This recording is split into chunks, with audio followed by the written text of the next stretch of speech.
Hi everyone, this is Chrissy, Jesse, and Carmen at Quality Event Design, and we are going to teach you how to fluff your tree.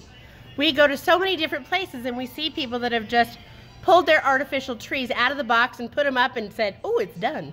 Well, it's not.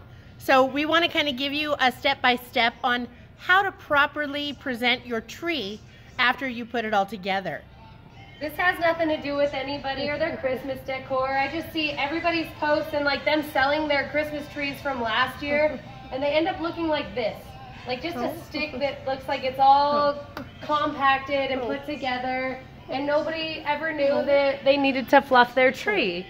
So if you look at the difference from this up here, when you pull it out of the box, it's all compressed. So you literally have to go through and pull each little limb out so that you can have a nice thick Christmas tree, or you're going to be disappointed in your fake tree this year, and nobody wants that. You don't want to sit there and be like, oh God, I wish I didn't get this tree. That's not it.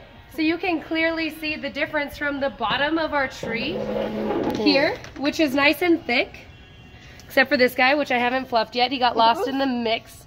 But it's nice and thick compared to this upper half of the tree that hasn't been fluffed at all. Non-fluffing. So the simple little things to fluff your tree, guys. Yep. You're gonna love it so much more, and it won't be the disappointment like, oh God, I bought a fake tree and this is why people don't do it.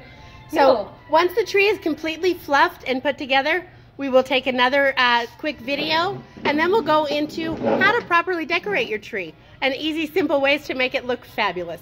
All right, Merry Christmas all. We'll talk to you soon.